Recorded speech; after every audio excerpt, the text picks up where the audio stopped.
জেলে বসেই জাল বিস্তার, জঙ্গি নেটওয়ার্ক বাংলায়। রাজ্যে বাংলাদেশি নিষিদ্ধ জঙ্গি সংগঠন আনসারুল্লাহ বাংলা টিমের একের পর এক জঙ্গি গ্রেপ্তারের ঘটনায় উঠে আসে খাগড়াগড় বিস্ফোরণ কাণ্ডের অন্যতম অভিযুক্ত সাদিক ওরফে তারিকুল ইসলামের নাম। তারিকুলকে জেরা করতে ইতিমধ্যে বহরমপুর আদালতে আবেদন জানায় রাজ্য পুলিশের এসটিএফ এর আধিকারিকরা। সে আবেদন মঞ্জুর করে 7 দিনের পুলিশি হেফাজতের নির্দেশ দেন বিচারক। এবার সাজিবুল, আব্বাস ও তারিকুলকে মুখোমুখি বসিয়ে জেরা করতে চান রাজ্য পুলিশের গোয়েন্দারা। সাজিবুলকেও মুখোমুখি বসিয়ে জিজ্ঞাসাবাদ করতে পারেন বেঙ্গল এসটিএফ এর আধিকারিকরা। যেটা প্রাথমিকভাবে মনে করা হচ্ছে যে এই তারিকুলের সঙ্গে তিনি যেহেতু খাগড়াগড় বিস্ফোরণ কাণ্ডের অন্যতম অভিযুক্ত এবং সাজাপ্রাপ্ত একজন আসামি, যিনি বহরমপুর জেলে অনেকটা সময় বন্দী হিসেবে ছিলেন এবং সেই সময় মূলত আব্বাসের সঙ্গে তার যোগসূত্র তৈরি হয়। আব্বাসও সেই সময় বহরমপুর জেলে পক্সো আইনে তার বিরুদ্ধে একটি মামলা রুজু হয় এবং সেই কেসে তিনি দীর্ঘদিন জেলবন্দী ছিলেন এবং সেখান থেকেই তাদের মধ্যে আলাপ আলোচনা এবং ঘনিষ্ঠতা। ধৃতদের কাছ থেকে পাওয়া তথ্য অনুযায়ী বহরমপুর জেলে বসেই জঙ্গি নেটওয়ার্ক পরিচালনা করত তারিকুল। জেলবন্দি থাকাকালীনই মুর্শিদাবাদের হরিহরপাড়া থেকে গ্রেপ্তার হওয়া আব্বাস আলীর সঙ্গে পরিচয় হয় তারিকুলের। শুরু হয় আব্বাসের মগজ ধোলাই।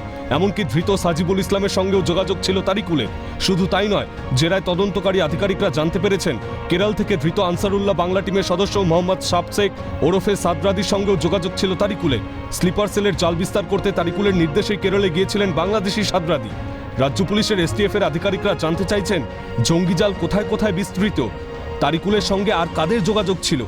শুধুই কি সাজিবুল, আব্বাস নাকি এবিটির বাকি সদস্যদের সঙ্গেও যোগাযোগ ছিল তারিকুলের? বাংলায় আর কোন কোন রাজ্যে কাজ করতো এই নেটওয়ার্ক? জেলে বসে ঠিক কি কি নির্দেশ দেওয়া হয়েছিল? ধৃতদের কাছ থেকে বাজেয়াপ্ত মোবাইল ফোন থেকে পাওয়া তথ্য প্রমাণ অনুযায়ী সাজিবুল, আব্বাস ও তারিকুলকে মুখোমুখি বসিয়ে জেরা করতে চান রাজ্য পুলিশের গোয়েন্দারা। এই আব্বাস, তার সঙ্গে সঙ্গে সাজিবুল, সাদরাডি, মিনারুল শেখ, যাদেরকে গ্রেপ্তার করা হয়েছে তাদের ফোন ইতিমধ্যেই বাজেয়াপ্ত হয়েছে। যেটা এখনো পর্যন্ত মনে করা হচ্ছে যে তাদের ফোনে তদন্তকারী আধিকারিকরা গুরুত্বপূর্ণ তথ্য পেয়েছেন এবং যেখানে কার্যত নির্দেশ দেওয়া হয়েছিল এই তারিকুলের থেকে যে বিভিন্ন সীমান্তবর্তী এলাকা, তার মধ্যে অসম রয়েছে, পশ্চিমবঙ্গ রয়েছে, নেপাল রয়েছে, এই সমস্ত রাজ্যের বিভিন্ন সীমান্তবর্তী এলাকাগুলিতে ঘাঁটি গেড়ে বসে থাকতে হবে। শুধু তাই নয়, জঙ্গি মডিউল বিস্তার লাভ করানো যায় কিভাবে, স্লিপার সেলের কাজ আরও কিভাবে বাড়ানো যায়, নতুন সদস্য কি করে সংগঠনে আনা যায়, অর্থাৎ রিক্রুটমেন্ট প্রসেস কিভাবে চালিয়ে নেওয়া যায়, এই বিষয়গুলো কিন্তু ফোনের মাধ্যমে নির্দেশ দেওয়া হয়েছিল বহরমপুর জেলে বসেই।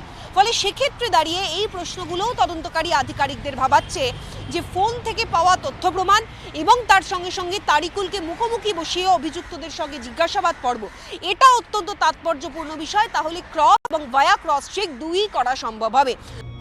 ইতিমধ্যেই জেরায় উঠে এসেছে ধৃতরা অতীতে বাংলাদেশের জঙ্গি সংগঠন জেএমবির হয়ে কাজ করত। বাংলাদেশি জেএমবি সংগঠন নিষিদ্ধ হয়ে যাওয়ার পর এবিটিতে নাম লেখাতে শুরু করে তারা। জেএমবির প্রত্যক্ষ মদতেই সক্রিয় হয়ে ওঠে এবিটি।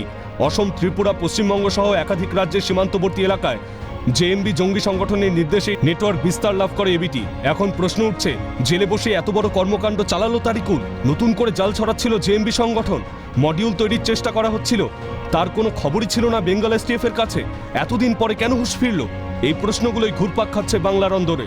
ক্যামেরায় সায়ন্তন চক্রবর্তীর সঙ্গে অভিরূপা সাহার রিপোর্ট, ক্যালকাটা নিউজ।